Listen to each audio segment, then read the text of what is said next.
السلام علی سید الانبیاء والمرسلین وعلی آلہ واصحابہ اجمعین، اما بعد۔ اعوذ باللہ من الشیطان الرجیم، بسم اللہ الرحمن الرحیم۔ ان الذین یکتمون ما انزلنا من البینات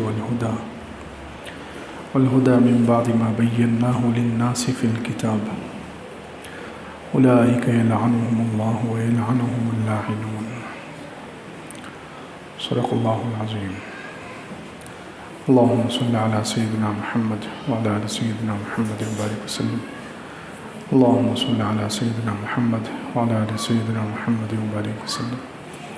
اللہم صلی علی سیدنا محمد وعلی آل سیدنا محمد وبارک وسلم۔ بزرگان محترم،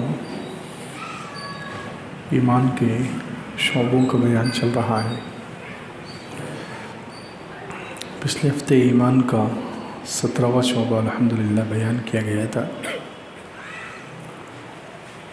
ایمان کا 17واں شعبہ علم حاصل کرنا۔ پچھلے ہفتے اس کی تفصیل بتائی گئی تھی، کیسے علم حاصل کرنے سے انسان کو اللہ تعالیٰ فضیلت، برتری، دنیا اور آخرت میں مقام اور مرتبہ عطا فرماتے ہیں۔ صحابہ کرام اور اسلاف کو دیکھیں کہ انہوں نے علم حاصل کرنے کے لیے کتنی مشقتیں اٹھائی، کتنی قربانیاں دی ہیں۔ حضرت جابر رضی اللہ عنہ کے بارے میں ہے کہ ان کو معلوم ہوا کہ ملک شام میں ایک صحابی ہے عبداللہ ابن انیس رضی اللہ عنہ۔ تو حضرت جابر رضی اللہ عنہ کو معلوم ہوا کہ ملک شام میں ایک صحابی ہے حضرت عبداللہ ابن انیس، ان کے پاس ایک حدیث ہے جو انہوں نے ڈائریکٹ حضور اقدس صلی اللہ علیہ وسلم سے سنی ہے۔ تو حضرت جابر رضی اللہ عنہ نے اس ایک حدیث کو حاصل کرنے کے لیے کہ وہ حدیث کا علم مجھے حاصل ہو جائے، اس کے لیے انہوں نے مدینہ سے ملک شام اونٹ خریدا، اور اونٹ خرید کر پورا 1 مہینے کا سفر فرمایا۔ 1 مہینے کا سفر کر کے گئے اور 1 مہینے میں آئے، صرف ایک حدیث کے لیے۔ اندازہ لگائیں۔ اسی طریقے سے حضرت ابو ایوب انصاری رضی اللہ عنہ جو صحابی ہیں، مشہور صحابی ہیں، مدینہ میں حضور اقدس صلی اللہ علیہ وسلم جو تشریف لائے تو انہی کے گھر میں حضور صلی اللہ علیہ وسلم شروع میں ٹھہرے۔ اللہ تعالیٰ کی طرف سے ان کا انتخاب ہوا تھا کہ حضور صلی اللہ علیہ وسلم کی یہ میزبان بنے۔ اب بتائیے کتنا بڑا مقام ہے ان کا۔ لیکن ان کو معلوم ہوا کہ ایک حدیث ہے ملک عقبہ ابن نافع، ایک صحابی رضی اللہ عنہ کے پاس مصر میں ایک حدیث ہے عقبہ ابن نافع رضی اللہ عنہ کے پاس۔ تو وہ مدینے سے مصر گئے مہینوں کا سفر کر کے، اور وہ حدیث ان سے حاصل کی۔ وہ حدیث کیا تھی کہ جو دنیا میں اپنی کسی مسلمان بھائی کا عیب چھپائے گا، اللہ تعالیٰ قیامت کے دن اس کے عیب چھپائیں گے۔ دیکھیں، ہمیں تو گھر بیٹھے حدیثیں مل جاتی ہیں، ہمیں تو بالکل آسانی سے یہ حدیث ہم نے ہزاروں مرتبہ سنی ہوگی کہ جو مسلمان کا عیب چھپائے، اللہ تعالیٰ قیامت کے دن اس کا عیب چھپائیں گے۔ اتنی حدیث معلوم کرنے کے لیے انہوں نے مہینوں کا سفر کیا، کیونکہ علم حاصل کرنے کے لیے، علم حاصل کرنے والوں کے لیے مستقل فضائل آئے ہیں، فرشتے پر بچھاتے ہیں، اللہ تعالیٰ کے پاس ان کا کتنا بڑا مقام ہے۔ اس لیے وہ لوگ علم حاصل کرنے میں اتنی طلب اور اتنی مشقت اٹھاتے تھے، اتنے جذبے بتلاتے تھے، اپنے آپ کو اتنا قربان کرتے تھے۔ تو خیر، ایمان کا ایک شعبہ ہے علم حاصل کرنا، 17واں شعبہ ہے۔ اسی طریقے سے 18واں شعبہ ہے علم کو پھیلانا۔ ایمان کا 18واں شعبہ ہے، ہر ایمان والے کو چاہیے کہ وہ علم حاصل بھی کرے اور اس علم کو پھیلائے۔ علم کی نشر و اشاعت، جتنا علم معلوم ہے اتنا پھیلائے، کیونکہ ہمیں حکم دیا گیا ہے۔ اللہ کے رسول صلی اللہ علیہ وسلم نے جب آخری حج کیا، اس حج میں سارے صحابہ کرام کو مخاطب کر کے یہی اعلان کیا تھا، فَلْيُبَلِّغِ الشَّاهِدَ الْغَائِبَ، جو موجود ہے وہ غائب تک پہنچا دے، جس کو جو علم معلوم ہے، جتنا دین کی جتنی باتیں معلوم ہیں وہ دوسروں تک پہنچا دے۔ اس لیے ہر ایمان والے کا ایمان کا تقاضا ہے، اور ہر ایمان والے کے ایمان کا شعبہ ہے کہ وہ علم کو پھیلائے۔ بلغوا عنی ولو آیا، اس لیے فرمایا گیا کہ ایک بات بھی اگر تمہیں معلوم ہے اسے دوسروں تک پہنچاؤ، اسے پھیلاؤ۔ اور جو لوگ علم کو چھپاتے ہیں ان کے بارے میں سخت وعید بتلائی۔ دوسرے پارے کی آیت تلاوت کی گئی، جس میں اللہ تعالیٰ نے ارشاد فرمایا ان الذین یکتمون ما انزلنا من البینات والہدی، بے شک وہ لوگ جو چھپاتے ہیں اس کو جو ہم نے نازل کیا ہے، کھلی دلیلیں اور ہدایت، من بعد ما بیناہ للناس فی الکتاب، بعد اس کے کہ ہم نے اس کو لوگوں کے لیے کھول کر بیان کر دیا ہے کتاب میں۔ تو جو لوگ چھپاتے ہیں ان پر اولئک یلعنہم اللہ، ان پر اللہ کی لعنت اور لعنت کرنے والوں کی لعنت، یعنی تمام فرشتے، تمام مخلوقات کی ان پر لعنت ہے جو علم کو چھپاتے ہیں۔ اس لیے علم کو پھیلانا چاہیے، علم کو پھیلانے میں حصہ لینا چاہیے۔ دیکھیں جن لوگوں نے، جن بزرگوں نے، جن علماء نے علم حاصل کیا، پھر اس کو پھیلانے کے لیے انہوں نے کتنی مشقت اٹھائی ہے، کیسی کیسی قربانیاں دی ہیں۔ امام بخاری رحمۃ اللہ علیہ نے علم حاصل کیا، بالکل 15-16 سال کی عمر میں وہ امام بخاری بن چکے تھے۔ اتنی چھوٹی عمر میں وہ اتنے بڑے امام، اتنے بڑے عالم اور محدث بن چکے تھے امام بخاری رحمۃ اللہ علیہ۔ اب وہ علم جو انہوں نے حدیث کا علم حاصل کیا تھا اس کو پھیلانے کے لیے وہ سفر کرتے تھے۔ ایک مرتبہ سفر میں جا رہے ہیں، کشتی میں سوار ہو کر، سمندر میں سفر چل رہا ہے، کشتی میں سوار ہو کر امام بخاری رحمۃ اللہ علیہ سفر کر رہے ہیں۔ اس وقت امام بخاری رحمۃ اللہ علیہ کے پاس ایک تھیلی تھی پیسوں سے بھری ہوئی، تقریباً 6000 دینار تھے اس میں، ان کے پاس 6000 دینار تھے۔ امام بخاری رحمۃ اللہ علیہ اپنی بیوی کے ساتھ سفر کر رہے ہیں، تو ایک چور بھی اس کشتی میں سوار تھا، ایک بہت مکار آدمی، چور آدمی بھی اس کشتی میں امام بخاری رحمۃ اللہ علیہ کے ساتھ سوار ہو گیا، اور اس نے دیکھ لیا کہ یہ عالم ہے، نیک آدمی ہے، ان کے پاس کوئی تھیلی نظر آ رہی ہے، تو اس نے بات چیت میں امام بخاری رحمۃ اللہ علیہ کو اپنے سے مانوس کر لیا۔ چور عام طور پر ایسے ہی کرتے ہیں، بات چیت کر کے اتنا انسان کو پگھلا دیں گے کہ انسان ان سے محبت کرنے لگے گا، اور اپنے راز بھی بعض مرتبہ انسان ان کو بتا دیتا ہے، اور پھر وہ ہاتھ صاف کر دیتے ہیں۔ تو امام بخاری رحمۃ اللہ علیہ سے اتنا وہ قریب ہوا اور اتنی اچھی چکنی چوپڑی باتیں کی، امام بخاری رحمۃ اللہ علیہ اس سے مانوس ہو گئے، اور اسے بتا دیا کہ میں سفر میں کہاں جا رہا ہوں، اور میرے پاس ایک تھیلی ہے جس میں 6000 دینار ہے۔ تو وہ چور تھا اور شاطر تھا، مکار تھا، اس نے فوراً تھوڑی دیر کے بعد کشتی میں چلانا شروع کر دیا کہ میری ایک تھیلی گم ہو گئی ہے۔ پوری امام بخاری رحمۃ اللہ علیہ کے پاس اس نے دیکھ لیا تو تھیلی کون سے کلر کی ہے اور تھیلی میں کتنے دینار ہے یہ ان سے پوچھ لیا تھا، تو اس لیے اس شاطر چور نے چلانا شروع کر دیا کہ میری ایک تھیلی گم ہو گئی ہے جس میں 6000 دینار ہیں، فوراً کشتی میں جتنے لوگ ہیں ان کی تلاشی لی جائے۔ تو اب کشتی کا جو عملہ تھا، کشتی چلانے والے جو لوگ تھے، انہوں نے فوراً تلاشی شروع کر دی۔ امام بخاری رحمۃ اللہ علیہ تک آئے، امام بخاری رحمۃ اللہ علیہ کو تلاش کیا، ان کے پاس بھی تھیلی نہیں تھی، تو چور بڑا پریشان ہوا کہ یار ان کے پاس بھی تھیلی نہیں نکلی۔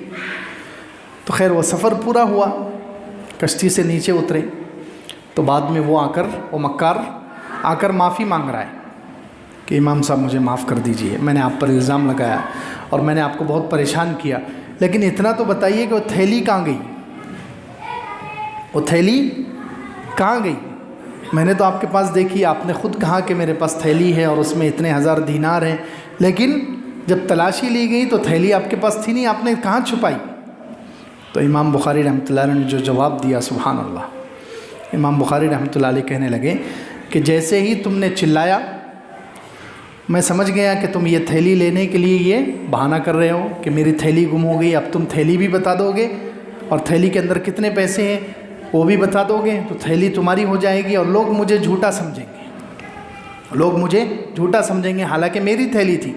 تو میں نے کیونکہ مجھے آگے علم حدیث پھیلانا ہے، علم حدیث پھیلانا ہے، اور علم حدیث پھیلانے کے لیے آدمی کو بالکل بے داغ ہونا چاہیے، اس پر ایک بھی الزام نہیں ہونا چاہیے کہ یہ جھوٹا ہے، یا یہ اس کا حافظہ کمزور ہے، یا اس نے چوری کی، یا یہ غیبت کرتا ہے، یا یہ اس کے اندر فلاں گناہ ہے۔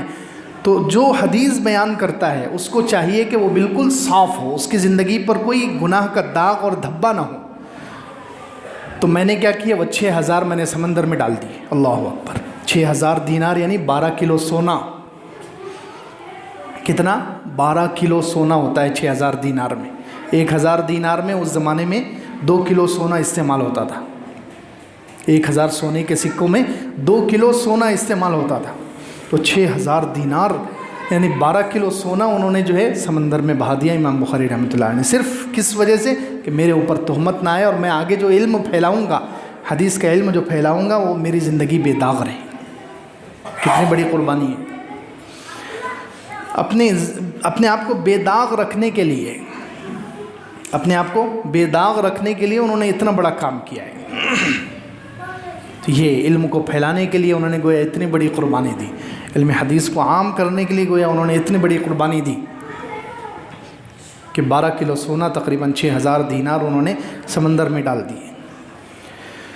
اسی طریقے سے امام بخاری رحمۃ اللہ علیہ کے آخر زمانے کا بھی واقعہ، کتنی ان لوگوں نے جو ہے سبحان اللہ قربانیاں دی ہیں کہ جب بخارا میں امام بخاری رحمۃ اللہ علیہ حدیث کا درس دیتے تھے، تو بخارا کا جو حاکم تھا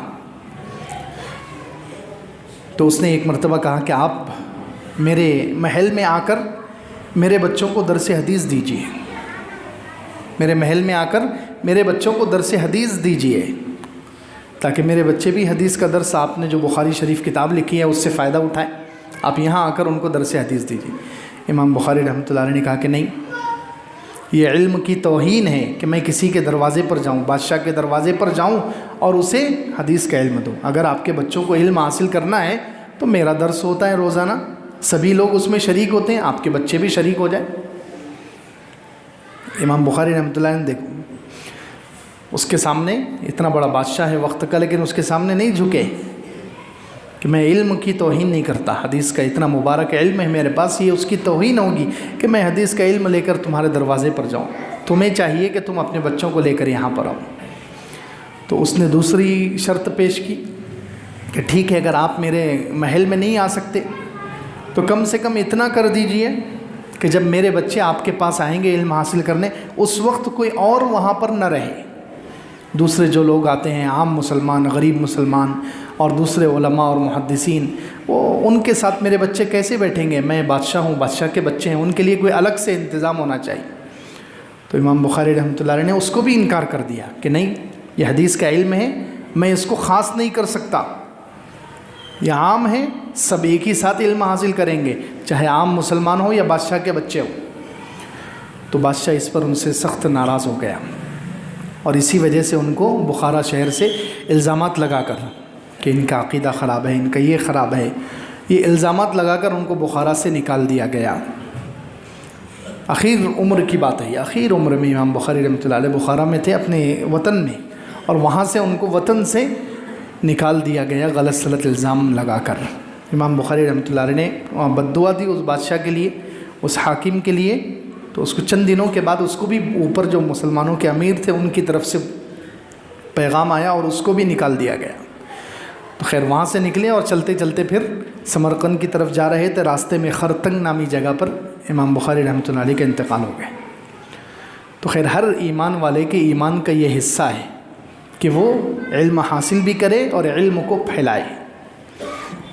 علم کو پھیلانے کے لیے جو کوشش، جتنا علم ہے اتنا پھیلائے، جتنی باتیں قرآن کی، جتنی باتیں اللہ کے رسول صلی اللہ علیہ وسلم کے احادیث کی، دین کی جتنی باتیں معلوم ہیں وہ پہنچائیں، اور اس سے بڑھ کر علموں کو پھیلانے میں حصہ لے۔ آج کے زمانے میں کتنا آسان ہے، مدرسوں میں پیسہ خرچ کرے علماء پر، طلباء پر، تو یہ اس میں کئی ثواب ایک ساتھ حاصل ہو جاتے ہیں۔ مدرسوں پر اور مدرسے کے طلباء پر اگر پیسے خرچ کریں گے تو اس میں کئی ثواب ایک ساتھ مل جاتے ہیں۔ عام غریبوں پر بھی صدقہ کرنے کا، عام غریبوں پر بھی خرچ کرنے کا ثواب ہے، لیکن ان غریب طلباء پر اگر خرچ کریں گے تو اس کا کئی گنا زیادہ ثواب ملے گا، کیونکہ ایک صدقے کا ثواب الگ ملے گا، زکوٰۃ کا ثواب الگ ملے گا۔ پھر وہ لوگ چونکہ علم میں لگے ہوئے ہیں، علم حاصل کرنے میں لگے ہوئے ہیں، تو اگر ہم ان پر خرچ کریں گے تو علم کو پھیلانے میں، علم کے حاصل کرنے کے لیے جو لوگ مشقت اٹھا رہے ہیں اس میں ہمارا حصہ ہو جائے گا، علم کی نشر و اشاعت، علم کو پھیلانے میں ہمارا حصہ ہو جائے گا۔ اسی لیے تو کہتے ہیں کہ خود حافظ بن جائیں یا گھر کے کسی بچے کو حافظ بنا دیں۔ گھر کے بچے کو نہیں بنا سکتے، خاندان کے کسی بچے کو بنا دیں۔ خاندان کے بچے کو نہیں بنا سکتے، کم سے کم جو مدرسے میں عام مسلمانوں کے بچے پڑھ رہے ہیں ان میں سے کسی کو حافظ بنا دے، کسی کو عالم بنا دے، تو اس سے کئی ثواب ایک ساتھ حاصل ہو۔ پیسے خرچ کرنے کا جو ثواب ہے انفاق فی سبیل اللہ، اللہ کے راستے میں خرچ کرنے کا، اس کا بھی ثواب ملے گا، علم کو پھیلانے کا بھی ثواب ملے گا، کتنے ثواب ایک ساتھ جمع ہو جائیں گے۔ اللہ کے رسول صلی اللہ علیہ وسلم کی مشہور حدیث ہے، اذا مات الانسان انقطع عنہ عملہ، جب انسان مر جاتا ہے تو اس کا اعمال نامہ بند ہو جاتا ہے، مگر 3 لوگ، الا من ثلاث، 3 لوگ ایسے ہیں کہ ان کا نامہ اعمال مرنے کے بعد بھی کھلا رہتا ہے، مرنے کے بعد بھی کھلا رہتا ہے، مرنے کے بعد بھی ان کو ثواب پہنچتا رہتا ہے قبر میں۔ ایک صدقۃ جاریہ، الا من ثلاث، صدقۃ جاریہ، سب سے پہلے ایسا شخص جس نے اپنی زندگی میں صدقہ جاریہ کر دیا ہو، کوئی ایسا کام کر دیا ہو کہ مرنے کے بعد بھی اس کو ثواب مل جائے، صدقہ جاریہ کر گیا، مسجد بنا دی، مدرسہ بنا دیا، کوئی مسافر خانہ بنا دیا، جہاں عام لوگوں کو اس کے مرنے کے بعد بھی فائدہ پہنچ رہا ہے، عام لوگوں کو اس کے مرنے کے بعد بھی فائدہ پہنچ رہا ہے، تو ثواب اس کو ملتا رہے گا۔ ایک تو صدقہ جاریہ کا ثواب مرنے کے بعد ملتا ہے، دوسرے او علم ينتفع به، یا علم جس سے اس کے مرنے کے بعد بھی فائدہ اٹھایا جائے۔ انسان علم کا کوئی راستہ کھول دے، کسی کو علم پر لگا دے، علم پر خرچ کر دے، تو اس سے اس کے مرنے کے بعد بھی جو لوگ علم پھیلاتے رہیں گے تو اس کا ثواب اس کو ملتا رہے گا۔ وہ علم ينتفع به، علم جس کو پھیلایا جائے، جس سے اس کے مرنے کے بعد بھی فائدہ اٹھایا جائے۔ او ولد صالح يدعو له، یا کوئی نیک اولاد چھوڑ جائے جو اس کے لیے دعا کرے، تو یہ 3 چیزوں کا ثواب مرنے کے بعد بھی ملتا ہے۔ اس لیے ایمان کا ایک تقاضا، ایمان کا ایک شعبہ یہ ہے کہ علم کو پھیلانے میں آدمی حصہ ڈالے، علم حاصل بھی کرے اور علم کو پھیلائے، جس طریقے سے ہو سکتا ہے علم کو پھیلانے میں کوشش کرے، علم کو پھیلانے میں اپنا حصہ لگائے۔ یہ 18واں شعبہ۔ 19واں شعبہ ہے قرآن کی تعظیم کرنا۔ ایمان کا ایک شعبہ، ایمان کا ایک حصہ ہے ایمان، قرآن کی عظمت، قرآن کی تعظیم۔ اب قرآن کی تعظیم کیسے ہوگی؟ قرآن کی تعظیم ہوگی اس پر ایمان لانا، قرآن کا ادب کرنا، قرآن کی تلاوت کرنا، قرآن کو سمجھنا، قرآن کو دوسروں تک پہنچانا، یہ سب قرآن کی عظمت میں داخل ہے۔ جس کے اندر قرآن کی عظمت ہے، قرآن کو جو اللہ کا کلام سمجھتا ہے، قرآن کی بڑائی جس کے دل میں ہے، وہ یہ کام کرے گا۔ یہ بھی ایمان کا حصہ ہے، کیونکہ قرآن اللہ تعالیٰ کی کتاب ہے۔ اللہ تعالیٰ نے کتنی عظمت ہے اس کی کہ نازل کرنے والا اس کو اللہ ہے، یہ کتاب اللہ کی ہے، کتنی بڑی نسبت ہے۔ یہ تنزیل الکتاب من اللہ العزیز الحکیم، یہ اللہ کی طرف سے نازل کیا ہوا کلام ہے جو غالب ہے اور حکمت والا ہے۔ کتنی جگہ قرآن میں اللہ تعالیٰ نے اس قرآن کی نسبت اپنی طرف کی ہے، تو ایک تو نازل کرنے والا اس کا اللہ ہے، یہ کلام اللہ کا ہے۔ لانے والے نزل بہ الروح الامین، روح الامین حضرت جبرائیل علیہ السلام جو سارے فرشتوں کے سردار ہیں، سارے فرشتوں کے سردار ہیں، وہ اس کو لانے والے درمیان واسطہ ہیں، اور جس کے اوپر اترا ہے علی قلبک، اے محمد صلی اللہ علیہ وسلم آپ کے مبارک دل پر ہم نے اتارا ہے، حضور صلی اللہ علیہ وسلم پر اترا ہے، اللہ تعالیٰ کی طرف سے آیا، جبرائیل علیہ السلام اس کو واسطہ بنے، لے کر آنے والے، اور جن پر نازل ہوا وہ حضرت محمد صلی اللہ علیہ وسلم، جو اللہ تعالیٰ کے بعد ساری مخلوق میں جن کا سب سے بڑا مقام۔ پھر جس مہینے میں نازل ہوا وہ سب سے افضل، سب سے بہترین مہینہ، انا انزلناہ فی لیلۃ القدر وما ادراک ما لیلۃ القدر لیلۃ القدر خیر من الف شہر، سب سے مبارک مہینہ میں شہر رمضان انزل فیہ القرآن، رمضان کا مہینہ الذی انزل فیہ القرآن، جس میں قرآن نازل ہوا، سب سے پورے دنوں میں یا پورے مہینوں میں سب سے افضل مہینے میں نازل ہوا، اور جس رات میں نازل ہوا وہ بھی رات 1000 مہینوں سے افضل۔ کتنی مبارک چیزیں اس میں جمع ہیں، اس کی عظمت کا اندازہ لگائیں۔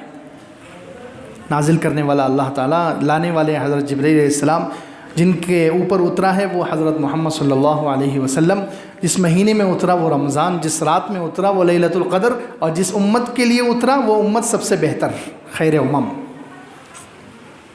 اب کتنی اس کی عظمتیں بڑھ گئی ہیں، تو اتنا مبارک کلام ہے، اس لیے اللہ تعالیٰ نے فرمایا کہ اس میں ہدی للناس وبینات من الہدی والفرقان، لوگوں کے لیے ہدایت۔ کئی علماء کرام کہتے ہیں کہ یہ قندیل ہے، کئی قندیلوں کا مجموعہ ہے قرآن۔ پہلے زمانے میں قندیلیں ہوتی تھیں روشنی کرنے کے لیے، چراغ اور قندیلیں روشن کی جاتی تھی جس سے راستہ نظر آتا تھا، تو ہدی للناس، لوگوں کے لیے ہدایت ہے، رہبری کرتا ہے۔ اب رہبری، جس کے پاس روشنی ہوگی وہی رہبری کرے گا، راستہ وہ بتائے گا جس کو راستہ معلوم ہو، جس کے پاس اجالا ہو۔ تو قرآن میں اجالا ہے، ہدی للناس، قرآن رہبری کرتا ہے۔ وبینات من الہدی، اور اس میں ہدایت کی دلیلیں ہیں، خود روشن بھی ہے، رہبری کرتا ہے، اور اس میں ہدایت کی دلیلیں ہیں۔ خالی ایسی روشنی نہیں بتاتا بلکہ ہدایت کی اللہ تعالیٰ نے اس میں دلیلیں اتاری ہے، اللہ تعالیٰ کے ایک ہونے کی دلیل، اللہ تعالیٰ کی کبریائی کی دلیل۔ وَلَهُ الْكِبْرِيَاءُ فِي السَّمَاوَاتِ وَالْأَرْضِ، اللہ کے لیے دیکھو قرآن کیسی دلیل دیتا ہے، قرآن میں کیسی دلیلیں ہیں اللہ کی وحدانیت کی، اللہ کے ایک ہونے کی، اللہ کی بڑائی کی، ایسی دلیلیں کہ انسان اگر سچے دل سے اس پر غور کرے تو ماننے پر مجبور ہو جائے۔ تو اللہ کی کبریائی، اللہ کی بڑائی، اللہ سب سے بڑا ہے، ساری بڑائیوں کا مالک اللہ ہے۔ وَلَهُ الْكِبْرِيَاءُ فِي السَّمَاوَاتِ وَالْأَرْضِ، اللہ ہی کے لیے بڑائی ہے آسمانوں میں اور زمین میں۔ اب کیسے بڑائی ہے اللہ کے لیے؟ وَهُوَ الْعَزِيزُ الْحَكِيمُ، آگے اللہ تعالیٰ نے اپنے 2 نام ذکر کیے اور اس میں اشارہ کر دیا کہ میری بڑائی کیسے ہے، کہ وَهُوَ الْعَزِيزُ الْحَكِيمُ۔ حضرت مولانا صفوی تھانوی رحمۃ اللہ علیہ لکھتے ہیں کہ یہ 2 نام اللہ تعالیٰ نے یہاں پر اتارے ہیں اپنی بڑائی کی دلیل دینے کے لیے۔ کیوں اتارے ہیں؟ ان میں کیا مناسبت ہے؟ تو کہتے ہیں اللہ تعالیٰ یہ فرما رہے ہیں کہ میرے لیے بڑائی ہے آسمانوں اور زمینوں میں، تمہیں میں نے 2 آنکھیں دی ہے، 2 آنکھوں سے 2 چیزیں دیکھو، 2 آنکھوں سے اللہ کی بڑائی کے لیے 2 چیزیں دیکھو۔ ایک تو اللہ کا غلبہ دیکھو، وَهُوَ الْعَزِيزُ، ہر چیز پر اللہ کا غلبہ، آسمان پر اس کا غلبہ، سورج پر، چاند پر، ستاروں پر، دن پر، رات پر، انسانوں پر، جنات پر، حیوانات پر، ہواؤں پر، ہر مخلوق پر اللہ کا غلبہ دیکھو۔ ہے یا نہیں؟ کون نہیں مانتا ہے؟ کافر بھی اس کو ماننے پر، یہودی اور عیسائی بھی ماننے پر مجبور ہو جائیں گے کہ اللہ کا غلبہ ہے سورج پر، اسی لیے تو اس کے حکم پر وہ نکلتا ہے۔ تم نکال کر بتا دو، اگر تم کہتے ہو کہ تمہارا بھی غلبہ ہے تو تم سورج نکال کر بتا دو، تم وقت سے پہلے دن لا کر بتا دو، وقت سے پہلے رات کر کے بتا دو، وقت سے پہلے بارش کر کے بتا دو، زمین سے غلے اگا کر بتا دو، یہ سب چیزیں بتا رہی ہے کہ اس کا غلبہ ہے۔ یہ اللہ کی ایک ہونے کی کتنی بہترین دلیل دی ہے کہ اللہ کا غلبہ ہے، وَهُوَ الْعَزِيزُ، اس کا غلبہ ہے ہر چیز پر، ہر مخلوق پر اس کا غلبہ ہے۔ اور حکیم، حکمت ہے، وہ اپنا ہر کام حکمت سے انجام دیتا ہے۔ یہ اپنی آنکھوں سے غور کرو اللہ کی حکمت پر تو سمجھ میں آئے گا کہ اس کا غلبہ کیسا ہے۔ وہ حکمت سے کبھی کس کو اونچا کر دیتا ہے، کبھی کس کو نیچا کر دیتا ہے، کبھی کسی کو بیمار کر دیتا ہے، کبھی کسی کو صحت دے دیتا ہے، کبھی کسی کو مالدار کر دیتا ہے، کبھی کسی کو غریب کر دیتا ہے، کسی کو اولاد دے دیتا ہے، کسی کو نہیں دیتا ہے۔ یہ سب اس کی حکمت کے فیصلے ہیں۔ تو قرآن میں اللہ تعالیٰ نے ہدی للناس، ہدایت بھی ہے، وبینات من الہدی، کھلی دلیلیں ہیں اس میں، اللہ کی وحدانیت کی دلیل، ہدایت کی دلیل، صحیح راستے کی دلیلیں، اسلام کے مذہب حق ہونے کی دلیل کہ یہ سچا مذہب ہے، قیامت مرنے کے بعد کیسے زندہ ہوں گے اللہ تعالیٰ نے اس کی دلیلیں دی ہے۔ یہ سب چیزوں کی دلیلیں ہیں قرآن میں، وبینات من الہدی والفرقان۔ اور قرآن جو ہے حق اور باطل میں فرق کرنے کے لیے آیا ہے، اس کی ایک صفت، بہت سارے نام اللہ تعالیٰ نے قرآن کے بہت سارے نام بتائے ہیں، قرآن ذکر بھی ہے، قرآن کو خود قرآن بھی کہا گیا، قرآن کو فرقان بھی کہا گیا، بہت سارے نام، اس میں سے ایک نام فرقان ہے کہ حق اور باطل میں فرق کرتا ہے۔ اس کے ذریعے جو قرآن پڑھے، قرآن سمجھے، قرآن سے تعلق جوڑے، اسے حق نظر آ جائے گا کہ حق کدھر ہے، حق بتاتا ہے، حق اور باطل میں فرق کرتا ہے کہ کون حق ہے کون باطل ہے۔ آج کے زمانے میں دیکھیں، اب فلسطین میں جنگ چل رہی ہے، فلسطین میں جنگ چھڑی ہوئی ہے، اب کون حق پر ہے؟ فلسطین والے حق پر ہیں، مسلمان حق پر ہیں یا یہودی حق پر ہیں؟ اس کو سمجھنا ہے قرآن سے سمجھ لیں۔ کیسے سمجھ میں آئے گا؟ سورہ محمد میں اللہ تعالیٰ نے ارشاد فرمایا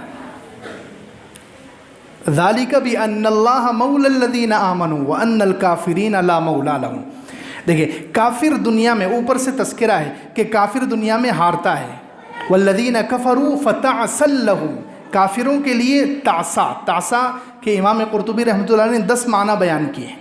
کافروں کے لیے ذلت ہے، کافروں کے لیے پریشانی ہے، کافروں کے لیے ہار ہے، کافروں کے لیے جہنم ہے، کافروں کے لیے بربادی ہے، یہ سب معنی۔ تو اوپر سے اللہ نے کہا کہ کافروں کے لیے بربادی ہے، کافر ہر جگہ ہاریں گے، مار کھائیں گے، پریشان رہیں گے، ناکام ہوں گے۔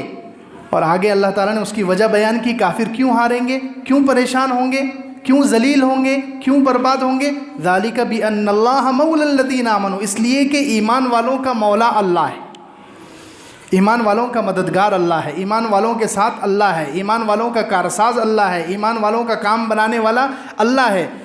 وَأَنَّ الْكَافِرِينَ لَا مَوْلَى لَهُمْ، کافروں کا کوئی مولا نہیں، کافروں کے پاس ایسا مددگار نہیں ہے۔ اب دیکھو، یہ آیت سے سمجھ میں آ رہا ہے حق اور باطل کو سمجھنا ہے تو قرآن کو غور سے پڑھو، سمجھ میں آئے گا کہ حق کدھر ہے، باطل کدھر ہے۔